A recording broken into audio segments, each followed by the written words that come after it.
And we're back with another episode of the Lakers Fast Break podcast. It's Lakers weekend, everyone. It's Gerald Glassford coming right back at you here from Lakers Fast Break, Pop Culture Cosmos, where we cover the latest news and trends in pop culture each and every week, twice a week, wherever you get your podcasts. This week's episode of the Pop Culture Cosmos coming tomorrow. We'll be talking more video games for you from the guys at Super BS Gamescast. So check that out wherever you get your podcasts. Overnight, I will go ahead and be dropping the audio version of that wherever you get your podcasts. So also as well, of course, Joe Soro is here. Go ahead and check him out today as Ox1947 at LakersBall.com. And of course, he is the man behind Simblades, Simblades with a Y.com. And of course, the game, the indie fighting game of the year for 2025, Corrupt, C-U-R-E-U-P-T on Steam. I know we'll be talking here about some football tonight, but I do want to go ahead and mention in the next couple of weeks before the Super Bowl itself, the big game, as it were, we'll be covering in more detail.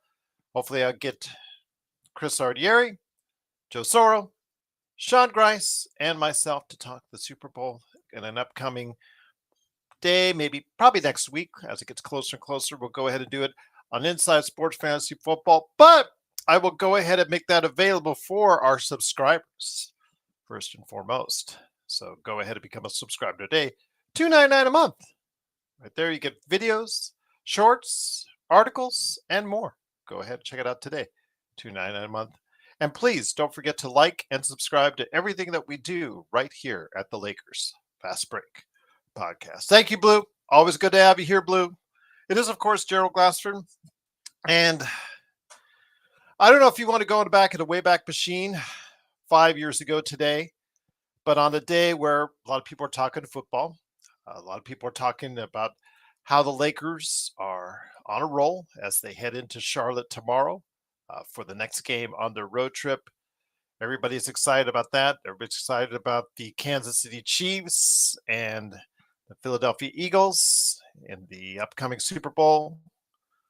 But we take a moment to reflect in the 5 years that it's been as of today on the passing of Kobe Bryant, Gigi Bryant, and 7 others in a tragic, very tragic, truly horrible helicopter crash in Calabasas, California. And here today to go ahead and share some thoughts on that. I mean, he's already shared his thoughts in the past previously on this anniversary, on his thoughts about where he was. So have I.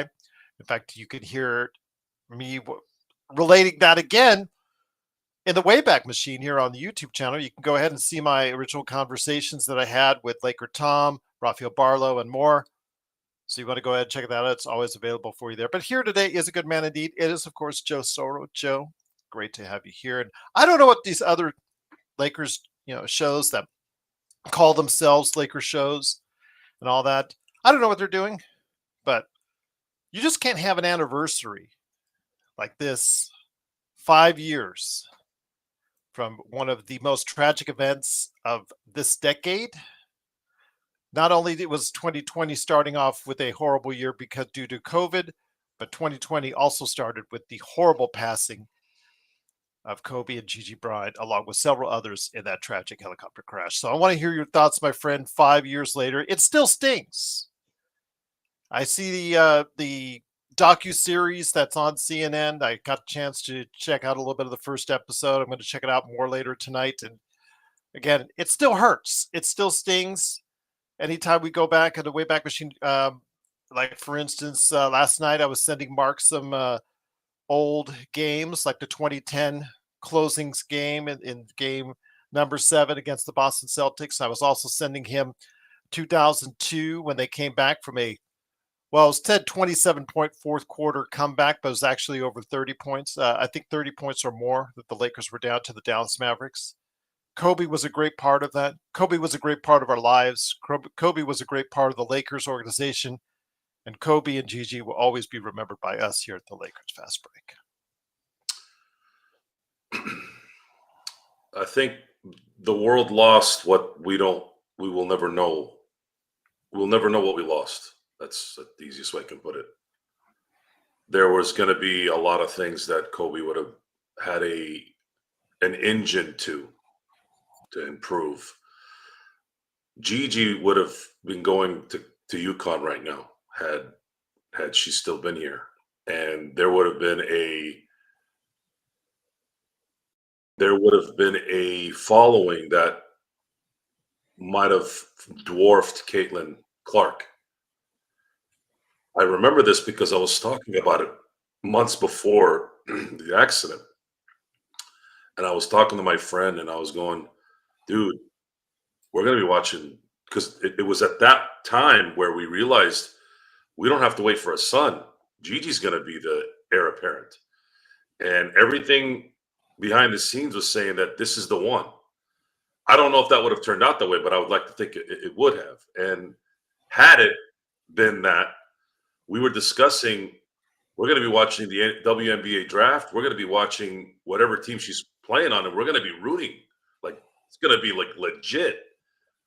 And it would have changed. It would have changed. It would have changed women's basketball because the engine was Kobe Bryant. So much so that he wore a hoodie to a Laker game with his daughter. And they sold out of that hoodie, which was a orange with the WNBA logo on it. Sold out, I can't remember if it was 23 minutes or 33 minutes. One of those numbers, I think. Within 23 to 33 minutes. It just was less than an hour. Yeah, for sure. And you're talking influence. You know, we use the word influence around these parts in this generation. That guy was an influence. And we were cheated out of it. And I had the unfortunate viewing of what really happened that day. I actually saw a documentary and it was only from the perspective of skilled helicopter people. They detailed what was likely that they detailed everything perfectly. What was going on with the pilot, why it happened, why the helicopters were not up there that day, but because this guy was so skilled and probably had done that hundreds of times. It's just that the 101 time got him this time. And it was really just visibility fatigue. I just used that word. Visibility fatigue, panic. They had these helicopter lingo words about the panic part. And while we sit back and we wonder what happened in those last moments, everything that I've learned from that documentary says that no one knew what was going to happen. So it was just like the lights turned out. We can feel better about that a little bit, maybe, instead of maybe imagining panic. But everything that they said, everything they kind of investigated pointed to the fact that there was unless of course if someone was in the cockpit, I don't know how that all works, but it was pretty quick the second that visibility was gone. And we lost what we'll never know. We don't know what else could have been done. I would have never imagined Kobe retiring and winning an Oscar 17 months later. Kobe was an amazing basketball player, but in a billion years I would have never predicted that. I don't know what was next. I don't know what Gigi was going to do, but everything pointed to the fact that we were going to be invested in Kobe and his family for the next however many years. And I don't idolize anyone. I never idolized anyone. I had immense respect, immense fandom to Kobe and the Troy Polamalu's and the Magic Johnsons and all these amazing players. But I never was obsessed or in any way idolizing anyone. That's just not how my brain operated. But what I did admire was the execution of what a lot of these people did. And Kobe was I think the closest to my personality in terms of the execution. It can be good and bad. The bad being you might come off aloof, you might come off irritable, you might come off mean, you might come off with no empathy. But there's this weird line between accomplishment, execution, really. And he used to say that all the time, right? Execution, execution. There's a fine line between execution and failure. And a lot of that little part is going somewhere that might affect things around you. Now, you also have to be in control of your vocabulary and your verbiage. You can't be disrespectful in a sense of alienating your family, alienating your friends, to the point where you're just one of those guys that's like rumors of like a Steven Seagal type thing, or Marlon Brando back in the day, where he was just he did what he did at the expense of others. See, that's the difference. Is if you're gonna be a master of anything you do, you cannot do it at the expense of other people's time and their abilities. Then you're a dick. Then you're a piece of shit. But that fine line is, I'm gonna go do what I gotta do. You want to roll through, roll through. If not, then you don't gotta be with me. And let those people around you make that decision. And that was something that, in the end, you've heard me talk about this. In the end, I laugh at people worshiping Kobe. This is before he passed away. Worshiping Kobe after his retirement, telling everybody how great he was. Yet I'm sitting in the back going, wait a minute, weren't you assholes dogging him about taking the last couple of years' money and how he was hard on people and maybe he wasn't really a nice teammate? Like, everybody turns around, just like kind of this Patrick Mahomes thing. All of a sudden, Patrick Mahomes is a pariah because he's winning too much. And everybody's jumping on that board. Everybody's jumping on that bandwagon. I'm like, whoa, hold on a second. What happened here? What the hell happened here? Why are you all now not cheering for Patrick Mahomes? What, you don't like his wife? You don't like his brother? You don't like the fact that some teammate of his is going out with a famous singer? Like, at what point does the stupidity start to come into that brain and manifest this? I want to see greatness. Again, there's a limit, and I understand that. You don't treat people like garbage to the point where you're affecting their lives. You don't want to be that guy either. But if you're about being the greatest, being the best, being an icon, things have to be done a certain way. And that goes for all the family members, children, your friends, your colleagues. All that has to be figured out in a way where they're going to have to make a decision on if they want to be around somebody like that. Well, most people didn't want to be around Kobe towards the end of his career, but they sure loved him afterwards because there were no consequences. That's the difference. So Kobe was the type of guy that did what he did and turned into what he did. And he turned into that because of that kind of mindset. And yes, we all wish we could do it like Tim Duncan did. Tim Duncan apparently was a nice guy, right?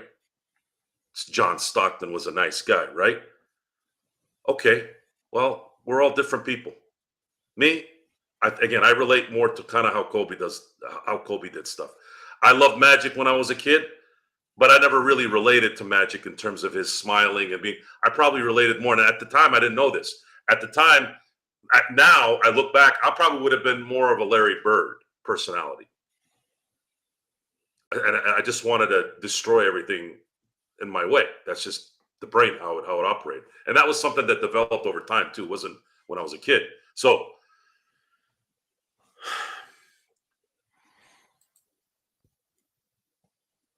we always look for the silver lining. There's always a silver lining. Maybe a humbleness that gets created from this, or an appreciation to life. Sure. I heard a lot about that when my parents passed away. I didn't really hear it from anybody because everybody knew, no one ever said anything of that nature. That's just kind of talk that you see around. Hey, you cope with it, use it as something that you can learn from, which is respectable. I understand that. And the silver lining, it's not necessarily that, but I'll just use it as an example. Nothing can affect you at this point. When both your family members that you love to death, literally, it's hard to have anything else be worse. So that might be the only positive that might have come out of that. If the car breaks down, if the house catches on fire, who gives a shit. You can rebuild a house, you can get a new car, you can't get new parents. This is kind of the same way, but it's a little bit more distant because I didn't know Kobe Bryant personally. He wasn't a family member. But I'll tell you what, man, between him and Magic, I felt those guys, when Magic got diagnosed and when Kobe passed away, I felt like a family member died. It's really the only two guys. A little bit of Dale Earnhardt. A little bit of Dale Earnhardt when he died in 01. I wasn't right for about a week. That was a weird week when he passed away. But yeah, and you saw. I saw Shaq cry twice. I saw Shaq cry twice. He might have cried before, but I have seen Shaq cry twice in my life, and I've known of Shaq for 30 plus years now, and both times involved Kobe Bryant. One was when Kobe jumped into his arms, tears were coming down after he, put him down. And then the other was when he was sitting with the TNT crew talking about Kobe with Jerry West and Ernie and Kenny and Charles. And then you saw, you see Tim Duncan doing this. My God, how much crying was that guy doing where he had to rub his eyes with the palm of his hands? So you tell me what kind of impact that guy made. Jimmy Kimmel's on air, drenched. Fallon couldn't even talk. He told an amazing story about that liquor thing where Kobe's rookie year, he's at a party. Jimmy Fallon, I guess, had just gotten on SNL and they're hanging out. He didn't know who Kobe was. Kobe's like, I'm a Laker. They go to, somebody's asking for drinks, beer, whatever it was. Him and Kobe go on a beer run. They go to a place that's a wholesale place. It's not a beer place. It's not a retail place. And they knock, or Fallon knocks, hey, can we get some beer? It's like, hey, you can't buy beer. This is we don't sell beer here. And then I guess Kobe had a Laker card. He goes, I'm a Laker. And of course, you know what happened next. I mean, that story is so cool because I could see it. You could see it, how it happened. And then you start thinking about the one that really hurts. You feel, I'm a family man. Anytime a father dies, a mother dies, a child dies, the first thing I think of is the family. Daughters just lost their father. A wife just lost her husband. The kid thing is really the first thing that I think about.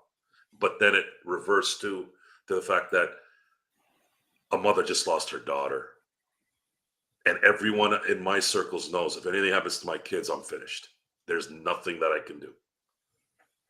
It used to be an idle threat to my oldest, which is fun and games, really. Wasn't serious. But I said, please make good decisions because if something happens to you, know that your dad's gone if anything happens to you. So, which is true. It is. I wouldn't make it. And that's just, I guess, how my wiring works. This was not a good thing.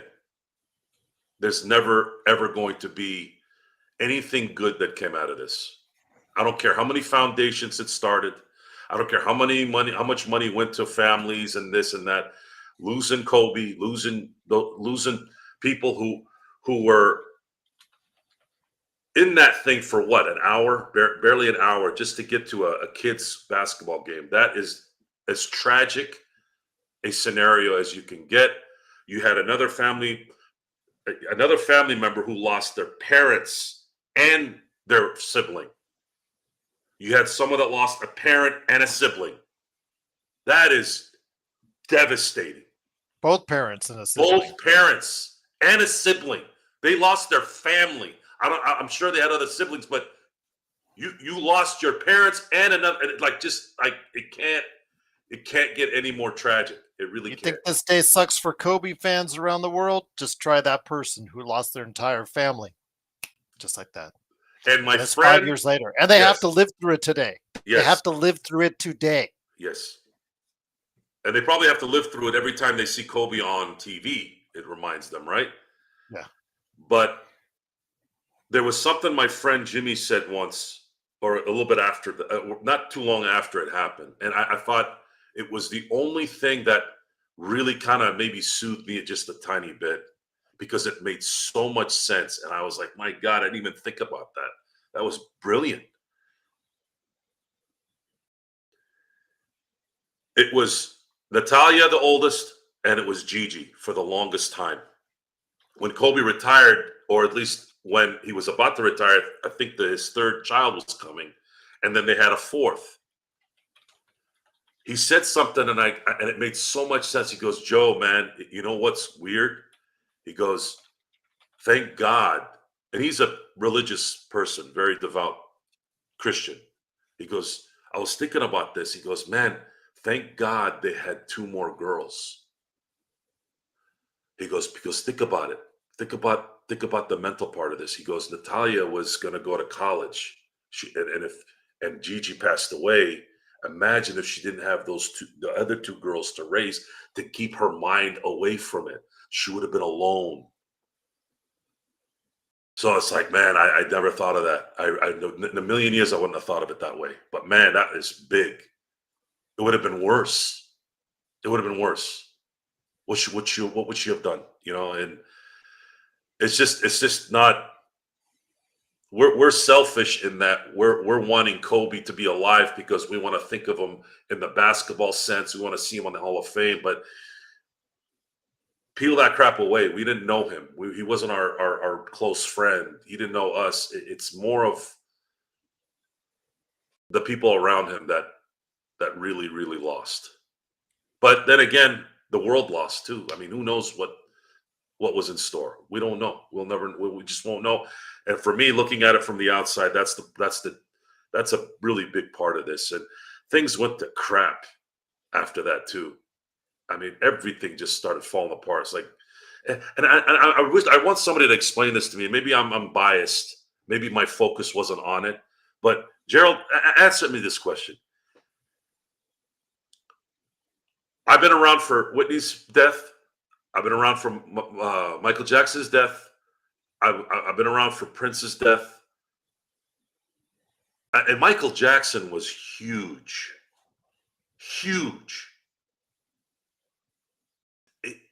I didn't feel that death in any way was close to Kobe's. All of them combined. Kobe There stopped were Earth. memorials around the world. There were memorials around the world when Michael Jackson passed away. Whitney and Prince, it was selected areas, obviously in Minneapolis and Minnesota, where Prince was just so much ingrained into the culture there. But on a worldwide basis, I think Michael is the only one I could compare it to within this century. I'll just leave it at that. Did it?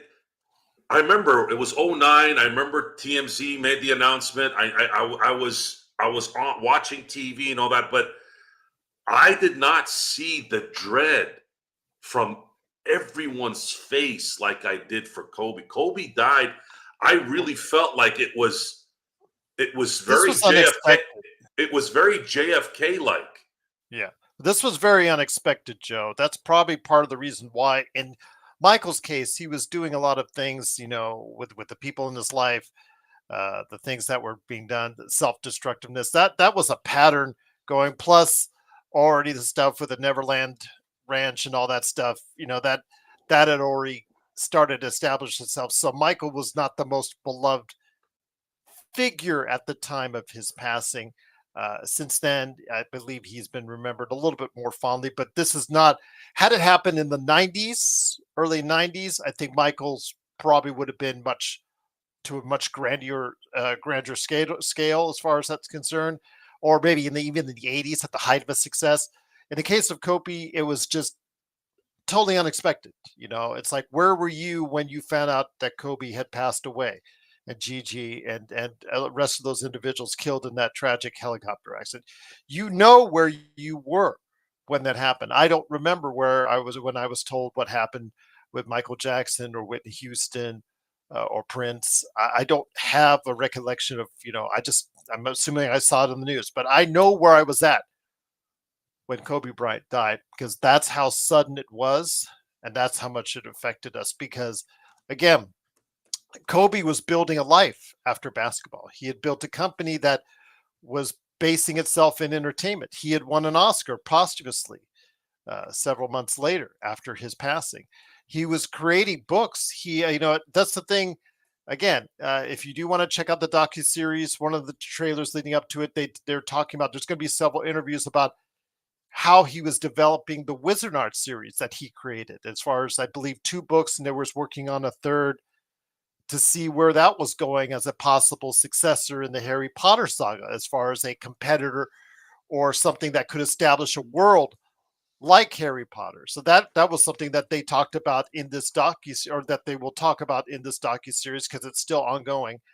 So yeah, it's something, again, all these attributes and all these things that he was creating for himself, obviously helping out Gigi and developing her career as an athlete. That was also something that was very prominent in his life. Those were things that were, you could see Kobe, he was still going to be in the public forum. He was still going to be in the spotlight.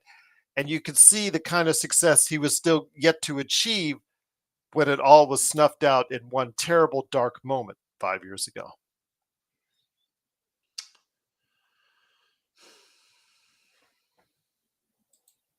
I know the Kobe stories.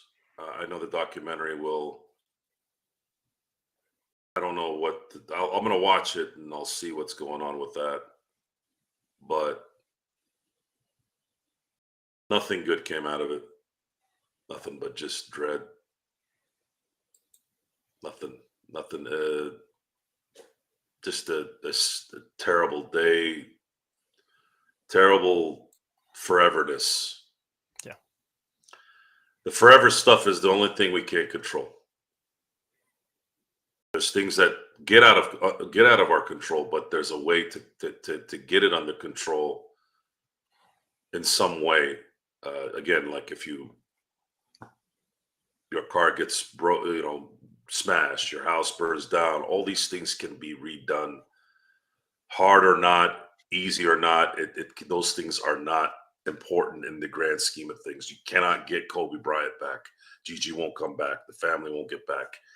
Those are the things that are the hardest. That's equally sometimes a tragic thing and a beautiful thing, because it makes life so precious and so important. And you sit in that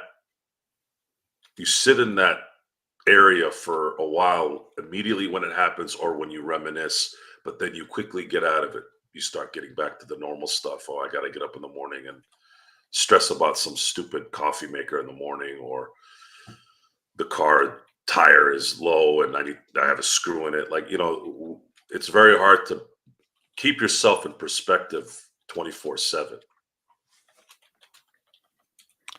Just wanted to let Zach know, yeah, it's on CNN. The first episode aired yesterday. My guess, and I'm going to go ahead and look this up right now. Since they're obviously aligned, they may actually show it on Max, because CNN does not have its own service at this point in time. Although I believe rumors has they're going to try and do another thing again. Yeah, I think it's going to be on Max, or if it isn't on Max already, going to go ahead and check. I'm still not seeing a confirmation on that, but yeah, absolutely. It's right now available on CNN. The first episode aired yesterday, and it's going to be on a weekly basis. So please, yeah, give a chance. Check it out if you get a chance, and hopefully check on it. But my guess is it probably will drop on Max at some point in time, because it's part of the Turner Empire. So yeah, if you want to go ahead and check it out, though, right now, it is on CNN. And the first episode dropped yesterday. I'm assuming that you could still probably go ahead and TiVo it Or if you have YouTube TV, you could go ahead and add it to your library, and they'll add the first one in there for you. That's my guess. So don't hold me to that, but just letting you know. I saw the first few minutes of the first episode. I'm gonna catch the rest of it later today. And again, it's something worth watching from what I've seen so far. So I hope you guys get a chance to do that and remember Kobe and Gigi fondly. 5 years later, after the passing, in a terrible, terrible, terrible helicopter crash that happened 5 years ago. And again, I don't know what these other shows are doing, and I don't honestly care. I never really cared what all these other shows are doing, but I know all these other Lakers shows should be honoring Kobe and Gigi tonight. We do. We go out of our way to. We honor them on the 81. We honor them at other points in time of the year. We talk about them constantly on the show. I don't know what those other channels do. Again, that's their agenda, but at least one day of the year, they should always remember Kobe. It should be this one where Kobe and Gigi should be remembered.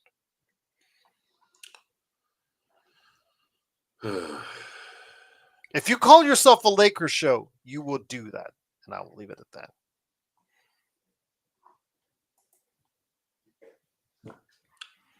There's a term there's a term I grew up with from all the movies I watched. Mm-hmm. What's done is done. Well, I know it's not a comfortable subject, Joe, but it has to be talked about. It cannot be swept under the rug. And the memory and the good things that they gave us in this world have to be remembered, in my opinion. Otherwise, it just fades away. And I never want Kobe and Gigi, the accomplishments, especially Kobe, made throughout his life, to be forgotten about through the sands of time. And we'll just go ahead. There is a different click in the head when nature does its thing. Bob Hope dying at 100. George Burns dying at 100. I remember growing up watching George Burns movies towards the end. Bob Hope, Sinatra, Bing Crosby. I mean, Sammy Davis Jr. Sammy Davis Jr. passed away younger. At the time, I was young. I didn't really understand it too much, but it was weird to know that someone of his caliber passed away. At least with the Sinatras and the famous comedians and the actors, they lived a life. Brando even lived to 80. But I don't know. I feel like, and I know it's been like this, Jimi Hendrix passed away. Joan Morrison passed away. Janis Joplin. Obviously, John Lennon got shot. And there's always been that young, they died too young type thing going on in every culture. But I don't know. Maybe it's because I'm getting older and I'm starting to see people pass away around me too. I think maybe it's hit me a little more.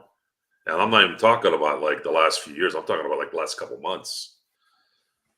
The threat of mortality I feel like is always around me.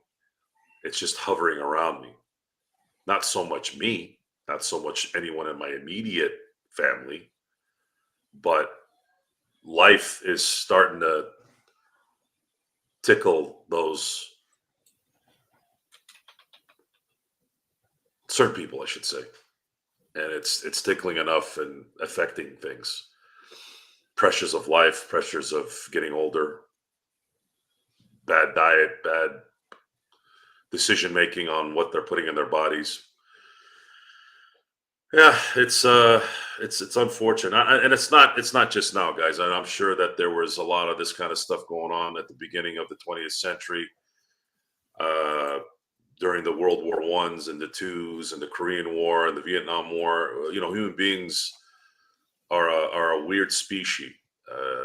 They have the brains to do things correctly, but they seem to not always do that, and we're left with having issues with others because some look at life differently, and a lot of times if they're in a position of decision making, it could affect you. Kobe's lasting. I'm sorry. I'll let it at it. I know my pauses sometimes throw you off. I'm going to try to work on They always throw that. me off. I'm sorry. I'm gonna work on that, by the way, because I actually have been thinking about that. The Kobe, the end game with Kobe is, and maybe the tragedy for me personally is that that's one less guy that I can relate to, because I feel like as I'm getting older, and I know this is probably normal, I'm just not I'm not used to not being that way or having people around me like that, whether I know them or not. There's very few people left because now I'm the old guy. I'm the one that's going to be 50 in 3 years. I'm the old guy now, but I feel like I'm on an island sometimes. I'm the only one that has the mentality that I have.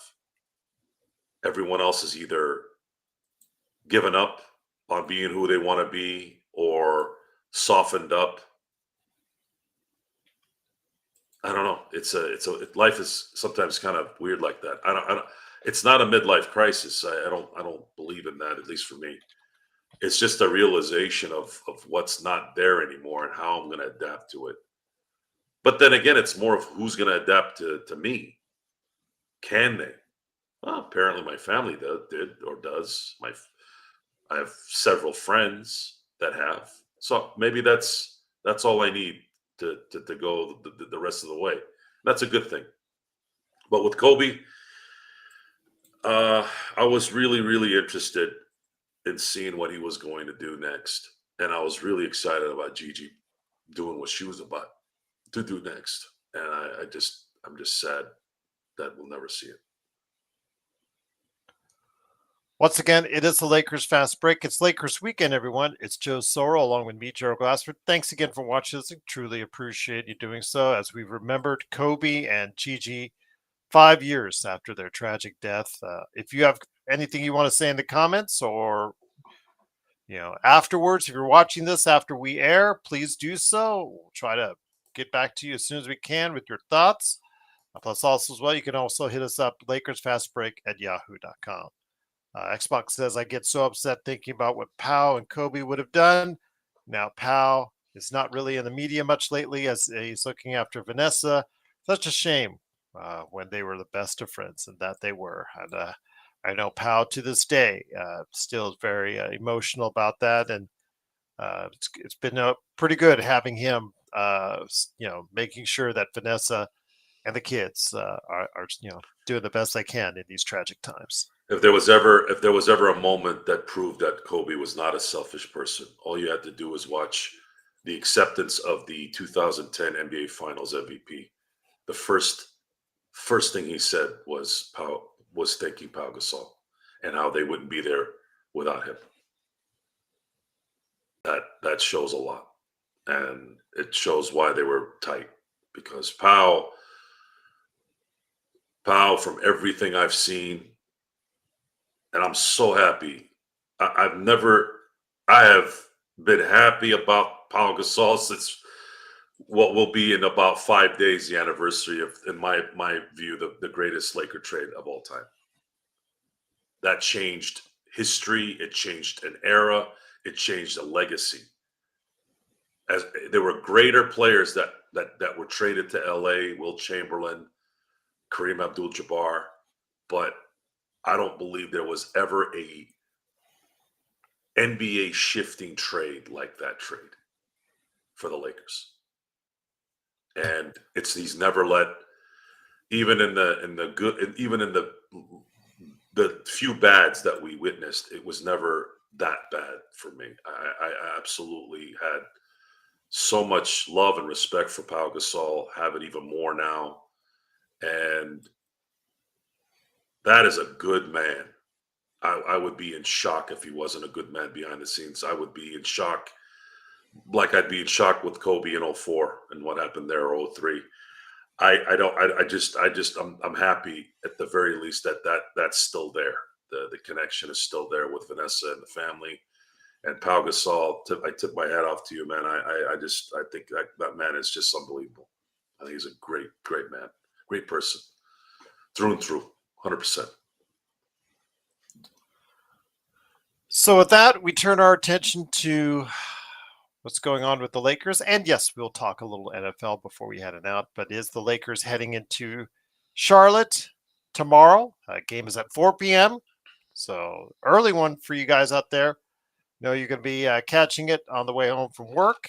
You can go ahead and do so on our awesome playback.tv/Lakers Fast Break channel. And then, of course, it'll be available on the simulcast. I'm hoping everything will work right on YouTube and Facebook as well. Tufso says, so Jerry West brought both Gasol and Kobe to the Lakers, correct? No, Pau Gasol was brought in by Mitch Kupchak, although there's been some talk that there was some finagling maybe of I don't was Jerry West still the advisor there? He was in I think he was in Memphis by that time. I thought he had left already. Let me see it. I'll check you the dates on that. So I don't want to say for sure, but I'll go ahead and do that. But yeah, he was, because remember he was in Memphis as an advisor at that. So I go take that as an executive. He was in 2008, correct? Was it 2008? The trade was made. 2008. You know what? Actually, he had left. Yeah, Memphis. I remember he had left. He may have had a outside verbal influence for all we know, but I'm going to give Mitch Kupchak that credit. I'm sorry, I'm not gonna give that one to Jerry. He may have. I don't think he was he was advising for the Clippers as of yet. So correct. Yeah, he went to Golden State after that, and then he went to the Clippers. The trade was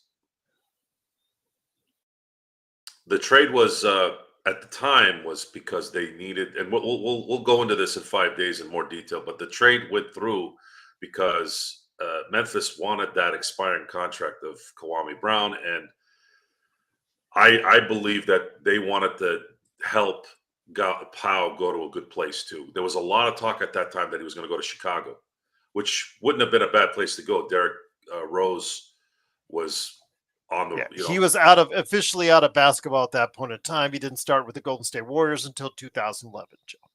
Yeah.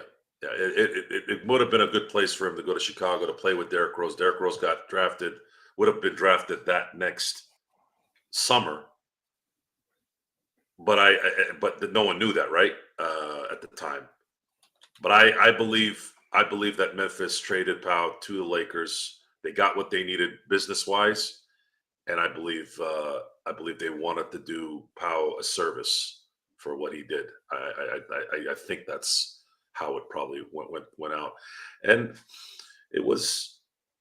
Then and Kobe scored 6 points in that Nets jersey game when he first played, and Pau Gasol looked like he had been playing for the Lakers for years. I can't tell you how happy I was. It's impossible to say it. You would have had to have been with me that day in the truck driving to LA, getting text messages on my Razor phone. It was unbelievable, the feeling. Anyone who knew basketball knew that was a shifting of the powers move. And we'll talk more about that on February 1st, because I do love talking about that. I'll talk about it every year, February 1. That, to me, is just as big as the 81-point game, if not bigger. So the Lakers head tomorrow into Charlotte. And you know what, Joe, I still am at a loss how stupid, speaking of bad GMs, are, as far as in the chat they're talking about Rob. I still am at a loss how Charlotte traded away Nick Richards for just some throwaway second round draft picks. It just blows me away how poorly they evaluate their own talent. Because look at him, he just got 20. He almost got 20 and 20 the other day for Phoenix. So shows you how bad they could do it. I had asked for in the beginning of the season. I know Alan was just like calling me crazy and telling me, a whole bunch of things. Alan Gervais in our chat about when I said Nick Richards and LaMelo Ball, and I think they were gettable at that point in time. And now realizing what they gave up they asked for a trade from Phoenix. They could have been more gettable at that point in time. So the Lakers head in there with a team that's obviously on the tank. Um, I think at least one. I think Miller's out for the rest of the season, or he's out Yeah, for an extended period of he's time. out for the season. Yeah, so they obviously are now in full tank mode. LaMelo's going to take 100 shots if he's in the game, if he plays. Uh, but yeah, the Lakers have to continue this momentum because they have to try to finish them off early because they've got a back to back in Philly the next night. There's no other way to look at it other than they're trying to take. What else would it be? Although, and I'm hearing a lot of good things about Flag. Flag is really lighting it up. Maybe he might be that guy. Maybe he might be the guy, but how can you? I don't know what that fan base does over there. We've talked about this. I don't know what the point of having an NBA. San Diego has lost 2 NBA franchises. What's the difference between San Diego and Charlotte or New Orleans? Wouldn't it be easier to have a team in San Diego? Yeah, but they lost the Clippers the first time around. They lost the Rockets the first time. Yeah, but they also lost the Clippers. Yeah, well, that was Chargers. That had more to do with the fact that Donald Sterling wanted the LA lifestyle. That's why he moved them out of San Diego. I don't understand why Charlotte has a team. I really don't. I still don't. I can't figure out why they thought it was a good idea to put another team there and call them the Bobcats. Oh wait, Robert Johnson bought it, and they wanted maybe they wanted a chance to have someone that's not an old decrepit owner that's owning the team, right? Somebody maybe with a little bit more flash, a little bit more to date. But Charlotte needs to make a decision here, especially with expansion being discussed. They need to move that team out of there. They need to either take them to Vegas or take them to Seattle, and then put back the Sonics as that team. I don't think there should be a basketball team in New Orleans or in Charlotte in my book. I think those 2 markets are just not going to work. They've had enough chances in my book for them to prove it, and I don't believe the NBA needs 2 more teams. I think 2 more teams they already have too many teams. I think the NBA was better when it had 26, but that's a different topic. Nick Richards, I think the frustration with that, I think has a lot to do, especially with that stat line that he had, was the fact that would have been the perfect guy to come to LA. Yeah. For a couple of second round picks. That's why. I did again. Why would you trade a guy who's only $5 million? It's the position that you're best at on your team, because Mark Williams is actually a center that's really started to play well once he came back from injury. It's the team that you have the most depth in. You've got a very inexpensive backup that is very productive, and the best you trade him for is a couple second round draft picks. It's just absolutely moronic that they did that. And again, if I knew that was the going rate for him, I would have absolutely said the Lakers go ahead and try and get him and Ball in a trade and get those first, because I know that Alan sent me an email the other night in regards to this and asked my thoughts on it, and I had to shut him down and basically say, you know what, because he tried to justify for all these different reasons why the Lakers should do this or that, and the Kessler trade and all that. And I said, these guys are just rotational players. These guys will make an impact, but the impact is minimal. We need a third player that can get points and buckets when LeBron and AD are not. And as we see last night, Joe, nobody really needed to help them score a whole lot last night because LeBron and AD dominated last night. But what if you have LeBron or AD not dominate? Is Austin going to be that guy that's going to pick up the slack? I don't think he can do it on an everyday basis. So you bring in a Ball, you bring in a Richards to help out your rebounding. That would have been a great trade. But again, Richards is gone. He's now on Phoenix. So, you do what you need to do now. But yeah, this is a team that you should dust off early And by 5 o'clock our time tomorrow on the West Coast, they should be in front by 25, sitting LeBron and AD down because Philadelphia will be waiting the next day. The Philly game is going to be the one that I'm going to probably be more invested in a little bit, see what happens there, because they haven't been playing well in Philly for a while.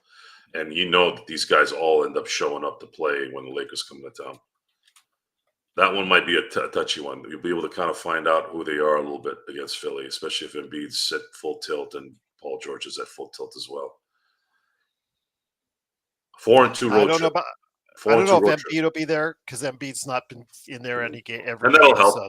That'll help. Yeah, that'll help. But yeah. you never know. You never know. I'm happy at the last three games. It's different. Last three games were different. There was a little bit of an attitude. There was a little bit of what I used to feel when you start playing a game 5 minutes in. You're like, oh no, I think they got this tonight. Even if they're playing even, you could just see it, the tempo, the what's going on with certain plays, how they develop, how they're shooting. Right out the gate against Golden State, they were making shots just like they did in Boston. I'm like, that's how you create momentum. Now, you're not going to get that every time. You're not going to get that every time. Just like right that time when in the third quarter when Boston kind of was trying to go on a run, they made a mistake. Boston did, and then the Lakers made them pay for it. That's how you're supposed to do it. You cannot. It's very rare to run from 0 to 0. You have to be ready for the run or runs, and they've been really good at doing that. Golden State tried to make a run pretty much the entire first half, couldn't. I thought the Lakers were eventually going to do it a little earlier, maybe in the second half. They didn't, but they ended up doing it later. It was kind of there. It was just lingering. It happens the opposite way too. You'll watch the Lakers play a certain way. You'll see their opponent play a certain way. You're like, oh man, they're just a couple threes away from just breaking this out on the Lakers. The Lakers don't get a lead. There are times when the Lakers are touching things, and I'm like, a 4 to 6 point lead is not enough. These guys are going to hit 2 threes, and all of a sudden you're in trouble because then they're going to go on a run, and that happens. Well, the Lakers are in that position right now a little bit, and I'd like to really see them. I really want them to take this road trip very, very seriously. Get out of being under 500 on the road, which it would be if they can win. I think. Let me see here. They'd have to go 5-1 to get over 500 on the road. Right now, again, that was something we talked about heading into this road trip, Joe. The Lakers, in the atmosphere of the top teams in the Western Conference, they had the worst road record. But again, starting off the road trip on a good note with that victory in Golden State. Again, hopefully they will follow it up with a strong win in Charlotte. And the back-to-back is what I worry about. Again, I don't know if Embiid will be available. He's not been available for many of the games lately. I did remark last week that he was petrified. Always that deal where he always seems to get sick right around the time that Philadelphia or ill or injured or not feeling well enough to play in Denver against Jokic. It always has to be Jokic playing him in Philadelphia for some reason. So we'll leave it at that. But again, it is, of course, the Lakers Fast Break. Truly appreciate you joining us. It is Joe Soro along with me, Joe Glassford. Thanks again for watching. We'll have the game as far as on the simulcast, as far as at least the scoreboard up there for you on YouTube, Facebook, and, of course, playback.tv's House Lakers Fast Break. Looking forward to, hopefully we'll be in Xbox. Will be a good win on Monday as we get continued on the road trip. But Joe, before we head on out, just wanted to go ahead and make sure everyone knows that the Super Bowl has been decided. If you don't know already, big championship games happened on Sunday. Got a chance to check both out extensively. I know our own Henry Hill is flying home as we speak, very dejected as a Commanders fan. But they have no one to blame but themselves as far as it's concerned. 21 points off of 3 turnovers. That's the difference. And that cost him their chance at the Super Bowl, Joe. Felt bad for Jaden Daniels. He was playing really well. It's Mm-hmm. unfortunate that it went the way it went. I still think Philly would have won, even if they were neck and neck. I think they had a better team, but Mm-hmm. they were able to blow it up because of those 3 turnovers. And as far as the Chiefs are concerned, Josh Allen on his last drive, that was a moment that he probably should have executed on. That was it. It's 3 minutes left. I know you're in Kansas City, but you gotta get to that. You have to score a touchdown there, and then you got to make sure there's not hardly any time on the clock. Yeah. And that's the stress that Patrick Mahomes puts on people. It doesn't matter if it's an ugly game. It doesn't matter if it's a high scoring game. It doesn't matter if he stinks. He always comes through when it matters. And if you want to say that he gets assistance from the refs, folks, get on board already. The NFL protects the star quarterbacks. If you don't like it, stop watching it. And if NFL players don't like it, maybe you should have said some things during the CBA discussions. However, one thing that I do like about Philly is they have a star running back who could be the MVP, who actually probably should be the MVP.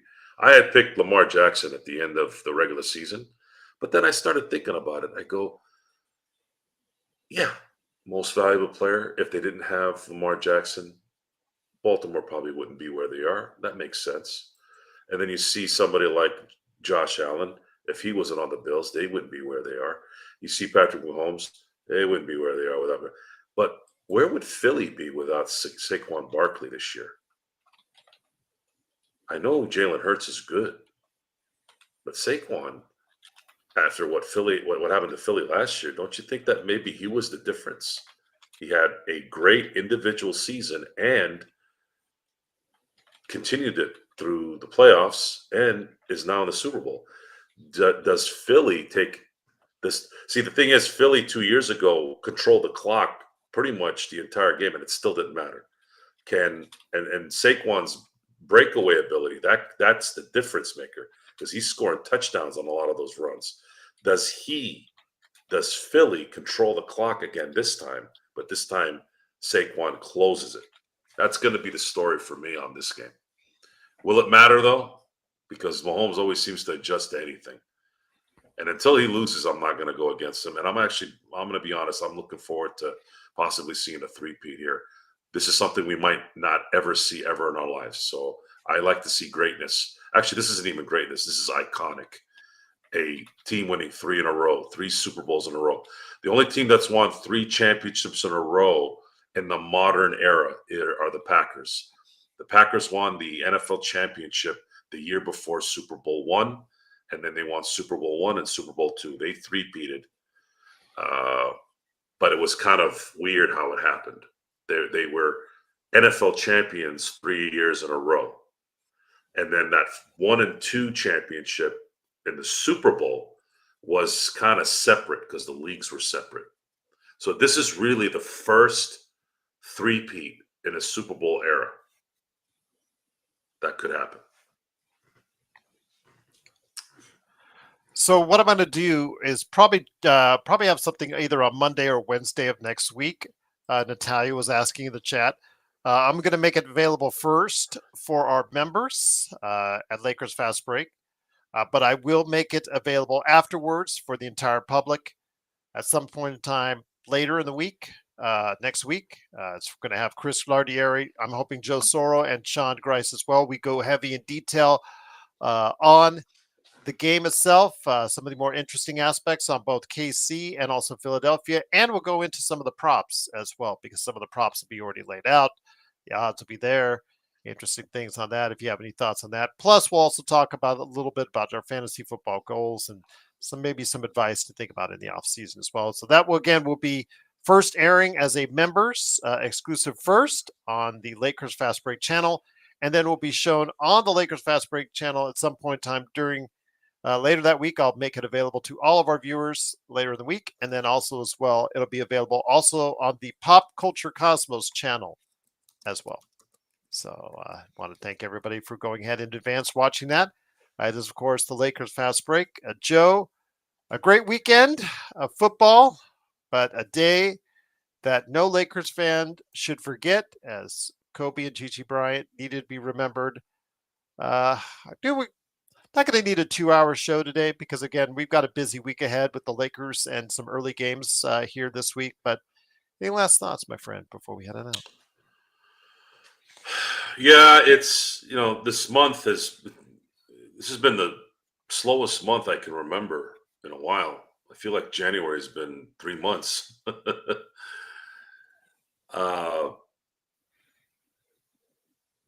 I'm excited for a lot of things right now. February is going to be an amazing month, and then March and April will be possibly good months, both from our sports ventures to personal stuff as well.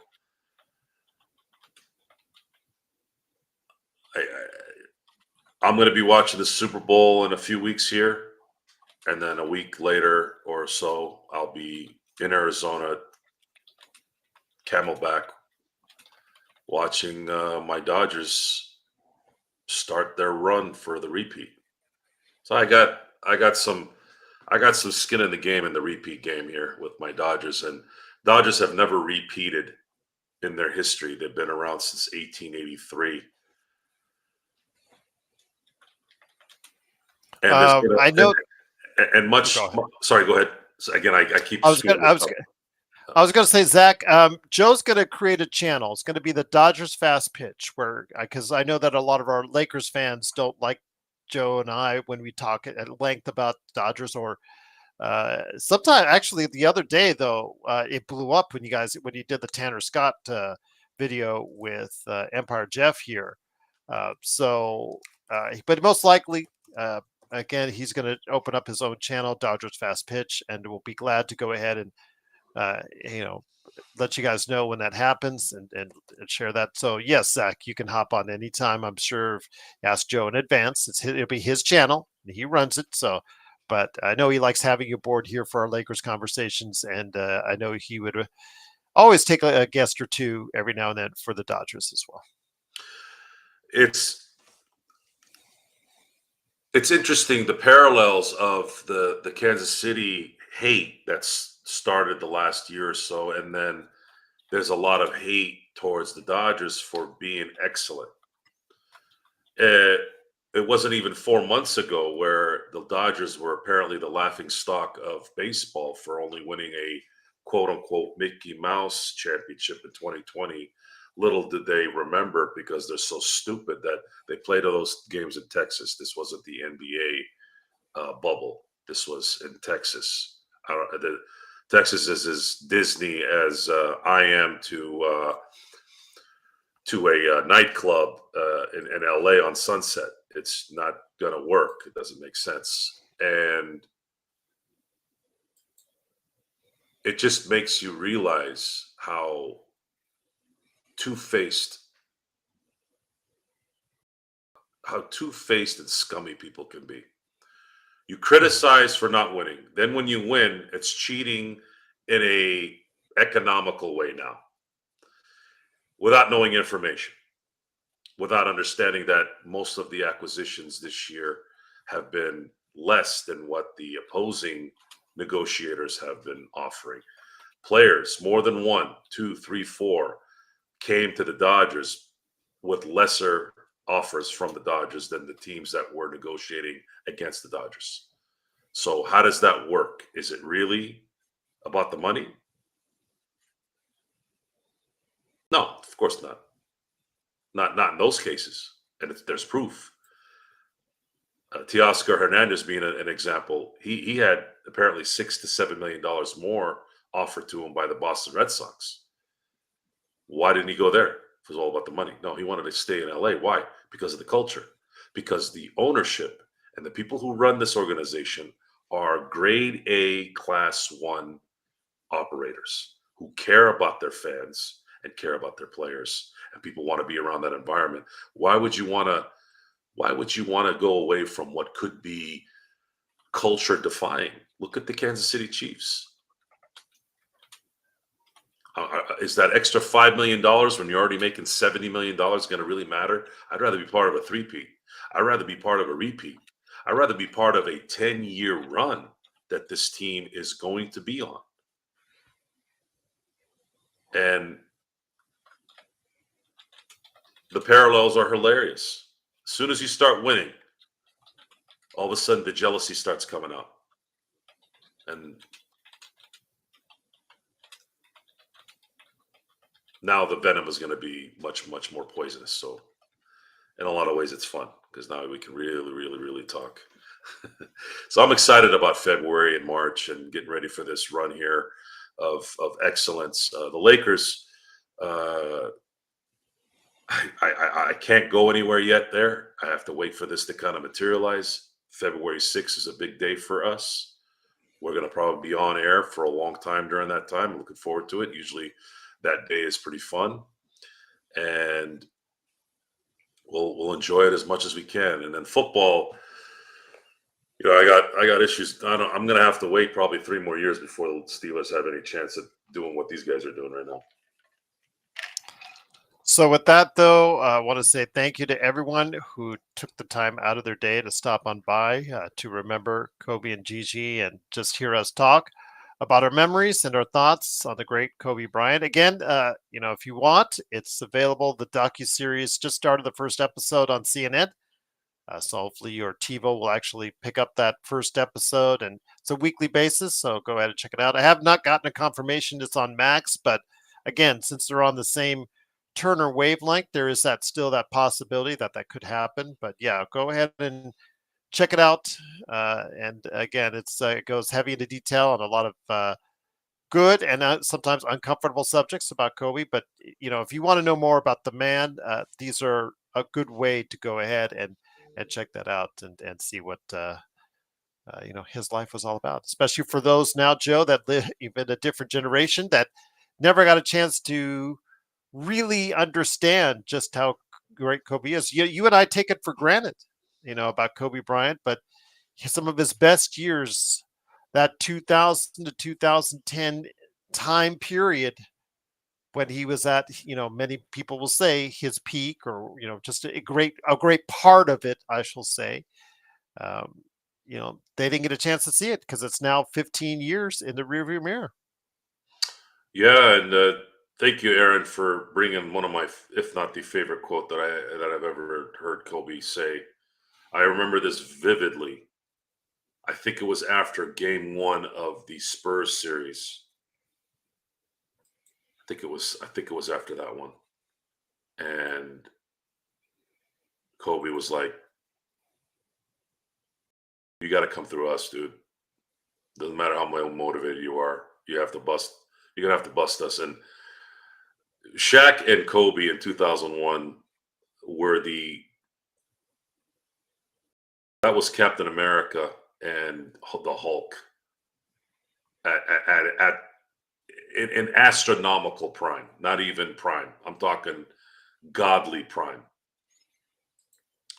My God, I'm just happy I saw that in my life. I've been very fortunate. I'll put a button on this, Gerald. I've been very fortunate. I got lucky, man, when it came to my fandom. My dad picked the Steelers because he came to America in the 70s, didn't know anything about football, American football, and that was what was going on at the time. The Steelers were the dynasty of the 70s. He got into it at that time, and that's why he chose them. And then the short amount of time he lived in Fullerton, when he had migrated from the suburbs of Detroit to California, that's when he started seeing the Lakers and the Dodgers. And what can I say?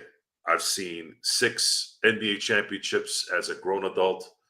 I've seen 3 World Series as a grown adult and as an adolescent, coming into my own and remembering it at 10 years old, the 88 World Series. And I've seen 2 Super Bowl wins. I guess I'm spoiled. I've had I've had 11 championships that I've watched from my teams, so I can live the rest of my life and be okay. And I'm so happy too with that. The Steeler one is the biggest one, really. I look back at the Big Ben, Troy Polamalu's, and the James Harrison era of football. That was the 2000s was the last true football decade in my book. It was the last of the real football that was being played. Now, a little too flamboyant, a little too geared towards TV to the point where it doesn't. It's just not. You don't get a chance to see football really like it used to. Like that was it was the change that happened. It's not something that wasn't going to be probably inevitable. But that was to me the last decade of great football, old football with the new football, and then the new football kind of took over after 2010. And yeah, so but I'm looking forward to the next 9 years during the Otani dynasty, the Shohei dynasty. Do they end up winning two? Do they end up winning three? Do they end up winning five? Uh, at this point, we're never going to catch the Yankees. Definitely not in our lifetime. But in the NL, the St. Louis Cardinals have 11 and the Dodgers have 8. I think the Dodgers have a very good chance in the next 9 years to possibly get to 12. So let's see what they can do. And I know that I'm very hard on AD for taking threes because he's a career 29% three-point shooter, and right now it's at 30.4, Joe. So that message to Laker Tom is almost ready to send, but I'm not gonna send it yet until he falls under 30. But the one time I was very happy he shot a three, and we all know it's against Denver in the bubble, as far as in the playoffs. And what did he shout right when he made it? It was Kobe. Yeah, it was. Still gets me, man. Still gets me right here in the fields, man. Still gets me. Yeah, that was a man. I did not see that happening. I really didn't. I did And it not. was right there instantly. He He hit. didn't hesitate. He hit It a was right there. just.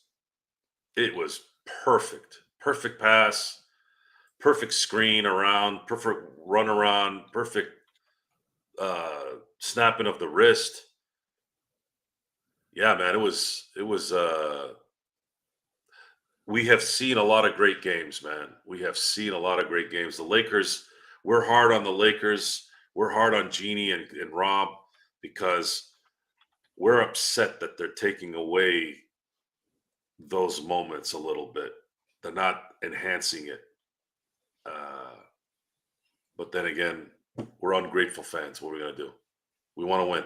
And that's the part to put this back to what we were talking about at the beginning of the show.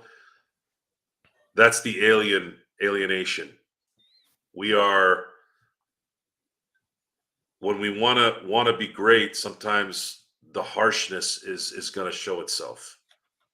And it comes off as personal and you have every right to look at it as personal.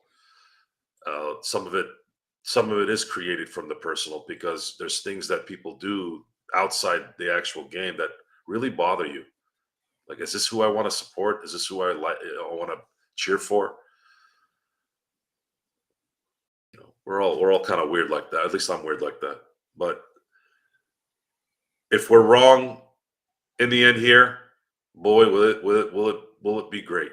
I mean, I would be celebrating, and I'll eat those olives if I have to down the road. 6-0 Tell you road what, trip. we'll do it today. So, not 6-0 many road people trip. watching. If they go 6-0 on the road trip, I will reinstitute the olive challenge.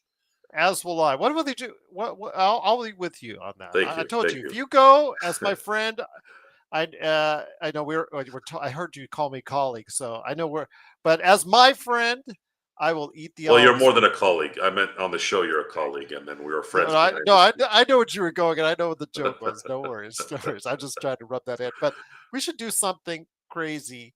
We'll think about it if they win a championship this season. Oh, no doubt. Yeah, I think Yeah. that would be I would be the it would if they oh man if they won a championship and throughout all this, Mike, I maybe we should not talk about the Lakers anymore. Maybe we don't know enough. Maybe we're not good at what we do anymore. Well, again, we want to be proven wrong. That's our goal. Because if we say the Lakers are not going to reach that status and they reach that status, I would rather be wrong and have them win a title, Joe. But again, we're not going to be dishonest with you guys and tell you things that, let's say, you want to hear.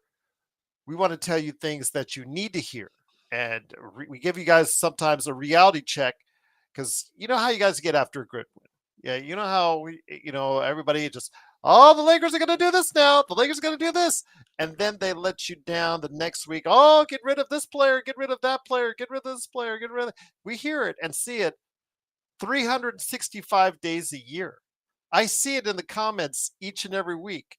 Joe and I take flack for it every single week. I mean, Darren, the other day, he was just teeing off on us and saying some pretty mean and nasty stuff in the comments as far as after one of the shows, and I was just like, man, do you just say this to the regular people in your life, or do you just say this to us because we share our opinion? We take time out of our day to this, and just I'll tell you what though, there are times that we enjoy it, and if the Lakers win 6-0 and we have to choke on those terrible tasting olives, it will be fun for you and enjoyable for us, at least outside of the eating is concerned. But we'll be happy for you guys because the Lakers will have come back home 6-0. Well, I had mentioned in the last show, professional gamblers don't always win. They don't win every single bet. And it's the same situation here. We're not going to be right all the time, but we're more right than wrong. Yes. And it's not coming from a clickbaity type atmosphere either. It looks like it looks like we're wrong on the Max Christie thing a little bit right now. Would you say that? I said he was a rotation player. I still think that ultimately that's where he's going to end up as a rotation player in the league. I've said that from day one. You guys have, I think he'll probably be that one of those players that will be a seventh, eighth guy. Because right now, as a starter, you're getting very mixed results. As a shooting guard, Joe, averaging 10 to 12 points a game. He's playing okay defense at times, sometimes good, sometimes not so good. He gets bullied. He still has an issue with strength, but right now he's playing about the best he can, which is what the Lakers need. But yeah, is he a long-term star? That remains to be seen. Is he a long-term starter solution, Joe?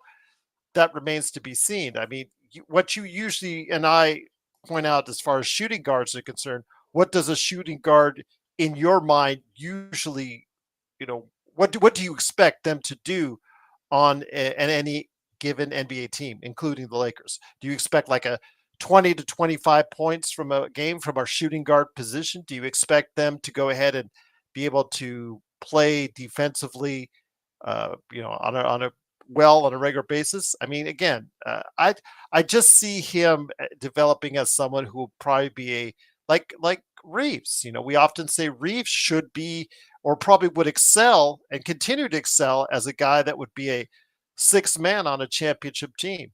What you're asking him to do now sometimes overwhelms him, and that's been clear in the past 3 weeks that we've seen this since D'Lo has been traded. But yeah, I mean, D'Lo not D'Lo, Reeves and Max Christie do not scare other teams and other opponents in the playoffs.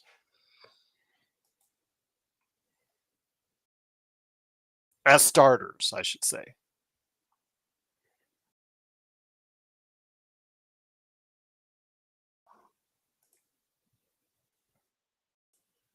Would you say that that's correct? Or, when you go in and you map out for what the Lakers are doing, and as we lost Joe, okay. But he is hopefully going to come back. It is, of course, Joe Soro. I'll let you share some final thoughts on Max Christie before we head out. I heard what you said, but it was coming in and out. And I was able to paste everything together here. I don't know. So what do you expect out of that shooting guard position on any given NBA? Well, here's the thing. I don't think where I was wrong that Max Christie wasn't an NBA player at this point. Yeah. However, his usefulness is going to come when it probably is at its highest in terms of the pressure. Hmm. Will he be? I don't know if he'll be able to handle it yet until we see him. Hmm. I don't know. I just don't know. The Lakers I still mean, need one. They need at least one more guy though before the deadline, and I think a big would be somebody that could help. Who, what, where? I don't know at this point where that's going to go. We're going to have to see here in about a week or so. I just think, when you tell me and you show me the lineup and you show me the roster, Joe, and we've talked about this before, both on and off camera. The Lakers, they have two superstars that are still playing at an extremely high level. I know whatever hate you want to throw LeBron, throw it at him. So they're not LeBron lovers. We're not LeBron bashers. We're just tell it like it is with LeBron. But he's still playing, as you can see, at a very high level, right? Regardless of whether you think he's destructing the team or not. And again, I see the comments all day long. I can't say disagree, but I can't say agree. I'm just going to say it is what it is.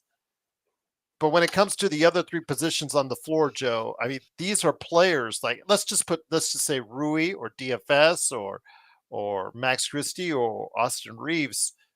Are they the long-term solutions at starters we truly need that will get us where we want to go?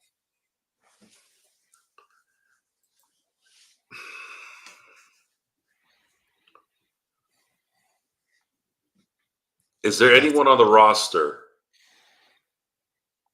We've seen improvement with Gabe. We've seen improvement with Max. Connects, maybe getting out of his funk a little bit, his little mhm, wall. mhm. Can these guys continue to get better or sustain what they've done the rest of the way is going to be the important question. LeBron and AD, I believe, will play the way they're supposed to play it when it really, really matters. The issue, though, has been in the last two series is is LeBron gonna have enough juice to finish those games?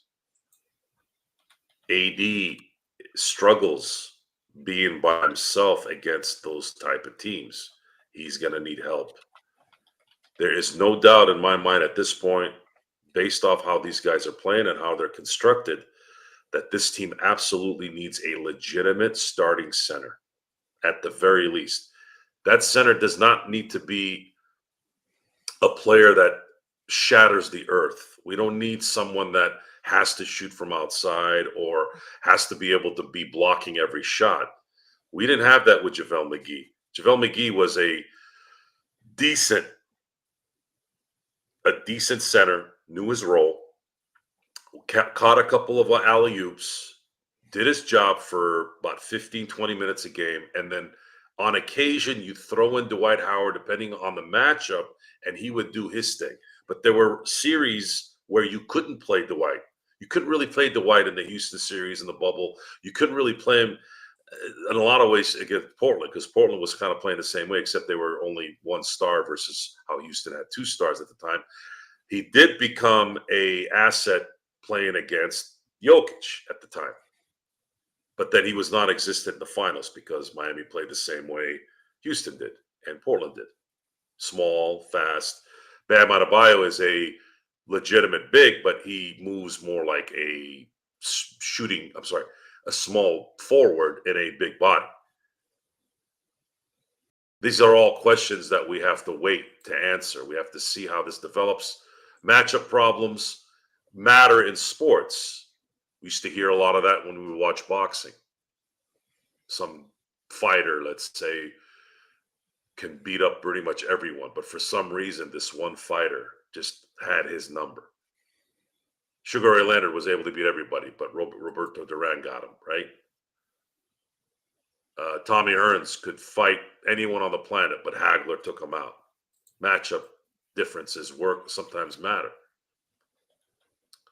That's where the Lakers are when it comes to Denver. They have a matchup problem there. And the only way they're going to beat Denver is if, based off what I've seen the last few years playing against them, they have to have enough going into the later stages of the game to where LeBron isn't dead tired. At the very Yep. least, LeBron and then AD being someone who can maneuver and work and do his thing without having to worry about what he normally worries about. It's just that I'm saying what I'm saying, Joe, is when you look at Boston, and I know Eric was a Boston fan, was here earlier in the chat, and that's cool that we're having a Warriors fans and Celtics fans stop by, give us respectful conversations. I like that. I like that when fans from other teams can come in and respectfully interact with our audience. I truly appreciate that. But when you look at the Celtics, I mean, you have Brown and Tatum, of course, those are superstars, but you have Porzingis, you have White, and you have Holiday. Last year, those would look like NBA level starters, and it just that's what I'm hoping that at some point in time we could evolve into to pair alongside with AD and LeBron, and we don't have enough assets. As Eric reminds us, and we've said ad nauseum here on this show, to do all that. Again, trading away the D'Lo contract doesn't help the cause to get a bigger trade than to get the bigger fish that I think we need. We need a third star and depth, and we can't do both with what we have left. I don't think. We're gonna know one way or the other in the next, what is it now, 11 days. Yep. So there's some excitement about that. What are the Lakers going to do? It could be dread afterwards, or it could be or it could be One way or the other, LeBron and AD are being paid to be 1 and 1A. They have to come through. That's what they're paid to do, regardless of age, regardless of who is helping around you. If both of them wanted a more dispersed talent pool, they could have controlled that by taking less money. But the only thing though is when I want to say, because I know Valanciunas is on your list of players, of centers that get, but the only thing that I fear of, Joe, is not the fact that just he's a 35-year-old on a 3-year contract. It is relatively inexpensive, right around 10 million, so it's not that big of a deal. You could probably offload that if it goes south, but Valanciunas himself, he's not the most swiftest of defender at this point in time in his career. And against Jokic, if we're doing it to put some size and bulk against Jokic, you got to remember, Joe, earlier this year, I think Jokic scored 56 on the Washington Wizards. Yes, but Valanciunas wasn't playing next to Anthony Davis either. Do you believe that Jackson Hayes is a better player than Valanciunas? Oh, no. Valanciunas can rebound and extend the floor. Well, he's not as great as extending floor as ever materialized, but he's still right around AD at 30 to 33% 3-point shooter, so he can space it out. He does have the big body to rebound, so it does solve or at least help a couple of the problems that the Lakers do have right now. Another question about Valanciunas: do you see an issue if he has, let's say he's down low and you got to get it over his defender, so he's got him sealed, right? Do you feel that if Valanciunas seals his player and you throw it, because he's a tall guy, like he's legit 7 feet, if you get that ball over the defender's head and he can catch it, do you believe he can make a basket pretty effectively if that's a regular thing? Because Jackson Hayes can't. He struggles with that. So based off 2 things already, he would be a massive upgrade, especially if you're not relinquishing a first-round pick. That's how I'm looking at it. And of course, it's realistic. He's the realistic guy. We would love Kessler, less money, a little bit more athletic, younger, but we know that the general manager there is not going to allow just anything to go and get that guy. Believe me, I would love Sexton and Kessler without having to give up valuable depth and assets. Rui, right now, I think might be the one that's expendable. I think this team can definitely play without him and be successful. They do have DFS. If Connect can continue to keep doing what he's been doing the last few games, that's a huge benefit. You kind of solve that problem a little bit, and then you can use Rui's money to maybe get somebody of some substance. That's going to be my next kind of focus. I want to see what they could do with that because his contract is very friendly. It's going to be interesting, but no matter what, Rob is going to have to get a center on this team that's better than what they have right now, which is pretty. There's a pretty good chance of that with who will be available. But it is, of course, the Lakers Fast Break podcast, and what we were able to bring you our playback.tv/Lakers Fast Break live simulcast tomorrow, starting at 4 p.m. as the Lakers continue the road trip against the Charlotte Hornets. And then don't forget, they've got a back-to-back on Tuesday against the Philadelphia 76ers. Tomorrow is 4 o'clock Pacific time. And then also as well, 4:30 on Tuesday Pacific time. Are any of those games national?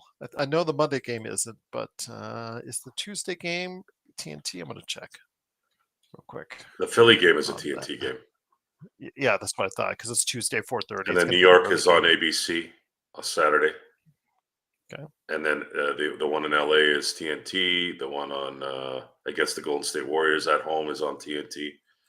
They're essentially on TV for every game except the Charlotte and Washington games. And then after that, they're not going to be on any national TV for almost 2 weeks until they play Denver in Denver on a Saturday. Yeah. A lot of Saturday games this year, or is that just me? No, there's a lot of Saturday games. Again, they're trying to position I actually don't mind themselves. it. I think it's good because I actually have been liking my Sundays not having to focus on anything. There's been no football for me really in terms of my team, and there's no Lakers. I can actually go do things on Sunday. But Saturday night is they're trying to pinpoint days and times where they can maximize their exposure, and that looks to be one of their primetime spots is on Saturday night. So we'll see what happens, but it starts tomorrow against the Charlotte Hornets. Again, if you have any questions or comments, just leave them with us. We do try to go ahead and get to them as best we can. I know that, again, Darren and Joe have been going at it, and feel free to go ahead and discuss your thoughts with us anytime on the chat. Oh, no, just Darren was talking about your back and forth that you had the other day, after the fact. So what back and forth? I just it was on one of the it was after we had aired it. It's something you guys wrote to each other as far as I'm concerned, and then it got me into it somehow. I got dragged into it, and I was like, that's not cool. Don't drag me in, you guys. If you guys are having a conversation, keep it between you guys. Don't drag me into it, and don't make your opinions on it, because I'll just leave it at that.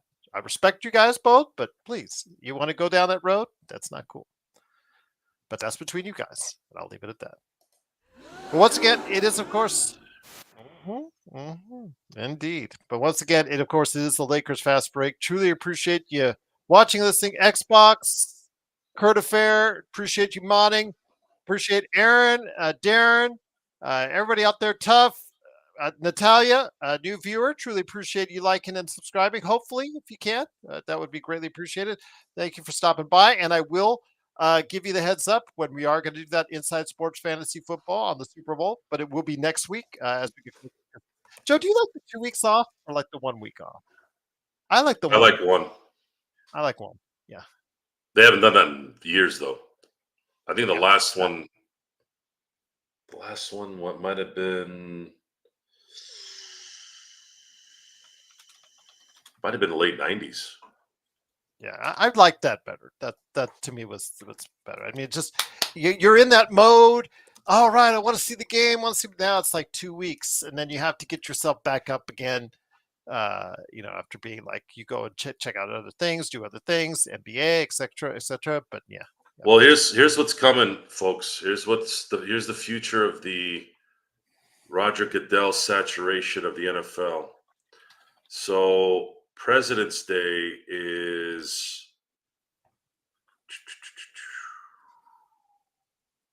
why isn't it showing on my calendar?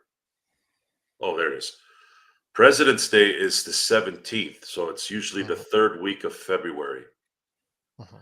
The NFL is going to eventually have an 18-game season. They're going to have 2 byes, and yeah, I think that's how it's going to work. So what they're going to try to do is they're going to try to schedule every Super Bowl the Sunday before President's Day, so that people don't have to go to work the following day or school. There you go. So get ready for that, folks. It's coming. Because it's Although all about the ratings and the money. I'm trying to figure out, though, if they have an extra bye week, that might not work. I was joking, though, this weekend that the 2 games consisted. The first game was all Matthew McConaughey, and the second game was all Peyton Manning for the advertisements. Didn't think you noticed that, but I did. It's really. I love Matthew McConaughey. I love Peyton Manning. I don't like 3 Eli. separate companies for Matthew McConaughey. For Eli Manning is an irritant to me. I'm not a. No, I'm but not really, Peyton, he did Peyton's one with good. Eli, but Peyton's good, Peyton but did Eli 2 or 3. irritates me. Yeah, he's like the dork who's trying to be funny, and I don't know. I don't. Whatever. Hey, they're Anyways, cashing in. But my daughters came by. When was the last time Matthew McConaughey did a movie? I was like, you know what? That's they're a not. good question. The industry is garbage. Oh. That's what's happened. I saw Idris Alba doing a what was it? The Borders. Yeah, they all do ads now in the States, but they do them. That's They do them terrible, man. overseas. That's terrible. They've been doing Overseas overseas is for one thing, years. but I don't know. I just see they cheapened the movie star, man, doing commercials Yep. for But you don't understand, Joe. These for are Uber Eats. but they're multi-million-dollar to put spots on the Super Bowl, or even now the championship games. To put a spot in the championship games or in the playoffs, Joe, is like what it used to be to put a 30-second spot in the Super Bowl 10 years ago. It's big money. So you want big names to go ahead and push your products. Where are the movie stars? Where are the movies, man? Where is that? What did they do to this industry, man, with all this garbage? There's some good things out there, Joe. You just have to go ahead and find it. Good things used to find you. Now you have to go look through I the cover it abyss. every week on the Pop Culture Cosmos. I'll just leave it at that. There's some really good things. Where are the blockbusters? Are we supposed to be excited about this new Captain America movie now? I am. I want to see it. I can't wait to see it. I know not everybody is, but I personally, I can't wait to see it. I mean, after seeing so much of the dreck that Marvel has put out there in recent years, I'm excited to see Harrison Ford, to see what he brings. As a big Harrison Ford fan that I am, now that he's going to be turning into the Red Hulk, and seeing what Anthony Mackie, and I'm going to give props to Mackie because he works hard in this industry. He does a lot of projects. He never stops doing projects, whether it's high profile or low profile. He is out there doing a lot of stuff. So I'm giving him a lot of props, and I hope he does well as Captain America. I hope the movie does well. In fact, maybe a Marvel rebound this year with 3 Marvel movies out. So we'll see. But Darren says Joe will rant and people will listen. I'm all for it. Yes. I'm always waiting for the next Joe rant. But, yeah, give the people what they want. Absolutely. Those Monday Night Wars, Aaron. Yes, those were fond memories indeed. But I'm not sure if we'll ever have that again. You want a war? We'll get you a war. Exactly. We're gonna carve you up. God, that was so good. God, I remember that. The only guy in the world, the only man on the planet that could make jean vests and pants work was Scott Hall.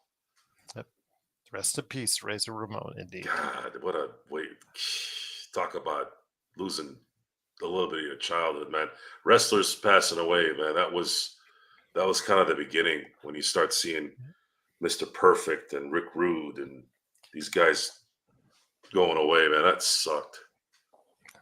It's not surprising considering what they did to their bodies, but Yeah. I'll leave it at that.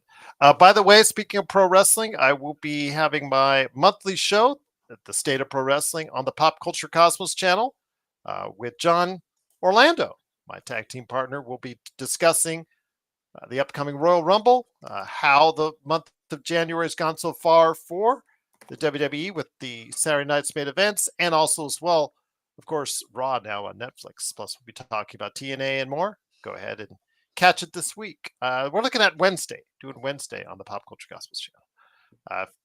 Joe Bill's Dodgers fast pitch. Yes, Dodgers fans will come. Yes. Oh man, it's gonna.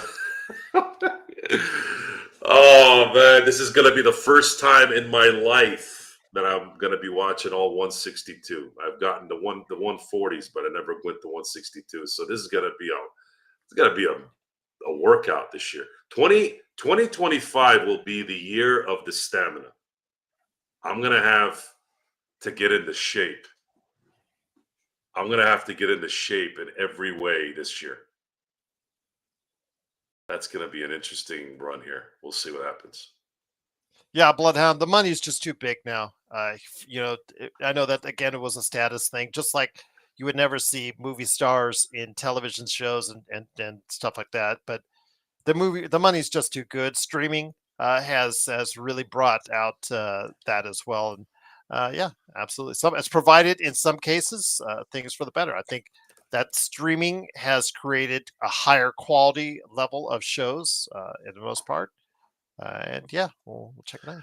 Will Sasso, if he used to be on Mad TV, he's doing podcasts now and doing other things. He does impression of Jesse the Body, and Yes, he does an impression of Scott Hall that was, oh my god, it was so good. What was it he said? He said Scott spotted him and he goes, I think he said something like, "Hey Sasso, you look like a guy that can go on a diet and eat." I was like, I mean, he had the pitch, he had the delivery.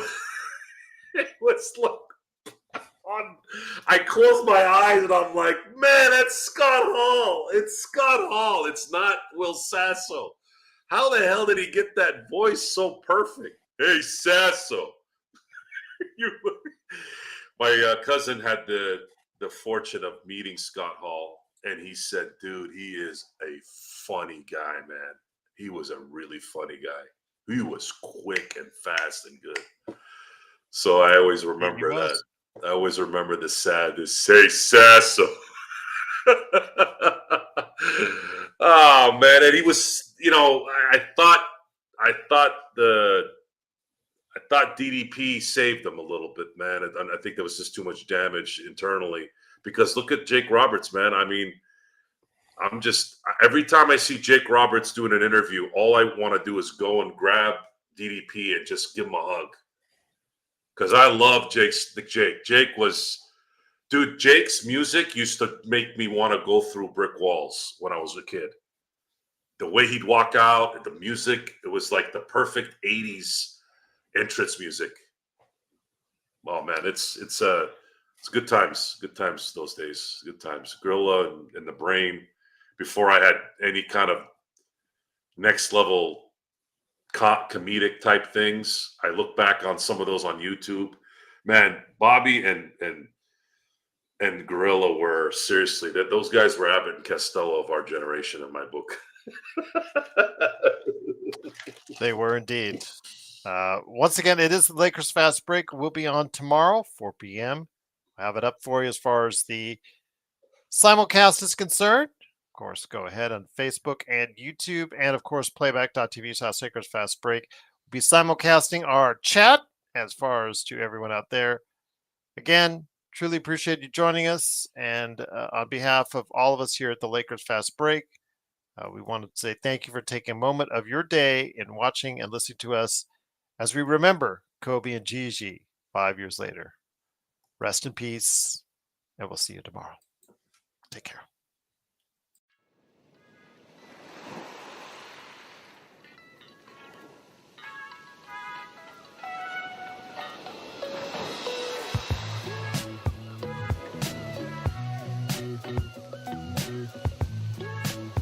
Dead. Weekend is over. I can't sing anymore.